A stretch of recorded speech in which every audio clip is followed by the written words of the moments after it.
Good morning बच्चों। Class third में हम फोर्थ चैप्टर पढ़ेंगे व्याकरण का, जिसका नाम है वाक्य विचार। तो देखिए यहाँ पर दिया है, देख सकते हैं आप, दिए गए वाक्यों को ध्यान से पढ़ो। आलोक पत्र लिख रहा है, अनुराधा गीत गा रही है, मोर नाच रहा है। अब देखिए ध्यान देने वाली बात क्या है, ऊपर के सभी वाक्य एक से अधिक शब्दों से मिलकर बने हैं। प्रत्येक वाक्य के अंत में क्रिया है। सभी वाक्य अर्थपूर्ण हैं, माने उनका कोई ना कोई अर्थ निकल रहा है। प्रत्येक वाक्य में शब्दों का सही प्रयोग किया गया है। तो देखिए इसकी डेफिनेशन क्या हुई फिर वाक्य की, किसी भाव या विचार को पूरी तरह प्रकट करने वाले सार्थक शब्दों के समूह वाक्य कहलाते हैं। जैसे मीरा पुस्तक पढ़ रही है, यानी इतने सारे शब्द हैं, मीरा पुस्तक पढ़ रही है। टोटल यहाँ 5 शब्द हैं और इनको मिला करके इनको अरेंज सही से करा है हमने। और फिर उसके बाद बना हमारा वाक्य। सबसे पहले कर्ता आता है, फिर उसके बाद कर्म आता है और लास्ट में यहाँ क्रिया होती है। अभी हमने पढ़ा था ना कि वाक्य के अंत में क्रिया है, काम को करने वाले शब्द, जैसे पढ़ रही है। तो देखिए वाक्य के अंग, वाक्य के 2 अंग होते हैं, नंबर 1 उद्देश्य और नंबर 2 विधेय। उद्देश्य क्या होता है, तो वाक्य में जिसके विषय में कुछ कहा जाता है उसे हम उद्देश्य कहते हैं। जैसे पवन आम खाता है, तो किसके बारे में बात हो रही है, पवन के बारे में, तो पवन यहाँ उद्देश्य हुआ। नीलम अखबार पढ़ रही है, तो यहाँ किसके बारे में बात हो रही है, नीलम के बारे में, तो नीलम क्या हो गया, उद्देश्य हुआ। विधेय क्या होता है, वाक्य में उद्देश्य के विषय में जो कुछ भी कहा जाता है उसे हम विधेय कहते हैं। जैसे कृष्ण स्कूल जाता है, तो आप जानते हैं कृष्ण तो उद्देश्य है, और बाकी क्या बचा, स्कूल जाता है, तो ये स्कूल जाता है, ये सब क्या है, विधेय है। इसी तरह से मीरा नाचती है, तो मीरा उद्देश्य है और बाकी का जो कुछ भी बचा नाचती है वो क्या है, विधेय। आगे देखिए, ध्यान देने वाली बात है इसमें कि पूर्व पृष्ठ पर लिखे गए वाक्यों में पवन और नीलम उद्देश्य हैं। मैंने बताया था अभी आपको, किसी भी वाक्य का कर्ता ही उस वाक्य का उद्देश्य होता है, यानी उस काम को करने वाला ही उसका उद्देश्य होता है। पूर्व पृष्ठ में यानी पिछले वाले पृष्ठ में आपने देखा था स्कूल जाता है, नाचती है, ये विधेय है, यानी कर्ता को छोड़कर पूरा वाक्य क्या होता है, विधेय होता है।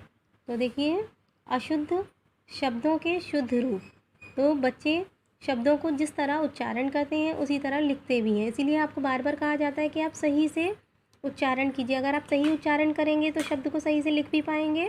तो देखिए यदि उच्चारण गलत हुआ तो निश्चित रूप से शब्द भी गलत लिख जाता है। जैसे दयालु, तो दयालु नहीं होता, दयालु होता है, तो ये शब्द अशुद्ध हो जाएगा। तो इसका दयालु में क्या आएगा, छोटे ऊ की मात्रा आएगी। इसलिए हमें शब्दों का सही उच्चारण करने का प्रयत्न करना चाहिए। अगर हम कोशिश करेंगे सही उच्चारण करने की तो हम लिखेंगे भी सही, जिससे कि हम किसी भी शब्द को सही सही लिख सकें। प्रायः जिन शब्दों की वर्तनी बच्चे गलत लिखते हैं उनमें से कुछ की अशुद्ध वर्तनी नीचे दी जा रही है, इन्हें ध्यान से पढ़िए और सीखिए। जैसे ईश्वर, ईश्वर नहीं होता, ईश्वर होता है, आदर्शा बनता है। भूमि नहीं होता, भूमि होता है। विद्या नहीं होता, विद्या होता है, छोटी की मात्रा लगती है। दवाइयाँ, दवाइयाँ में बड़ी ई नहीं बनती, यहाँ छोटी ई बनती है। आवाज़, आवाज़ में ज आ रहा है, यानी बिंदी लगेगी ज के नीचे। देखिए बीमार, बीमार नहीं होता, बीमार होता है। कृपया में पा पूरा बनता है। नादान, ना पे डंडा लगता है। ज्ञान में देखिए ज्ञा ज्ञानी बनता है। सांप, सॉरी ये शाप है यहाँ पर, तो शाप होता है, साप नहीं होता। आगे देखिए कक्षा नहीं होता, कक्षा होता है, क्षत्रिय वाला। परीक्षा, तो परीक्षा में बड़ी ई की मात्रा लगती है, प्रतीक्षा में भी बड़ी ई की मात्रा लगती है ता पर, क्योंकि छोटी ई की मात्रा आती है का पर। शायद नहीं होता, शायद होता है। अधीन होता है, आधीन नहीं होता। बादाम नहीं होता, क्या होता है, बादाम।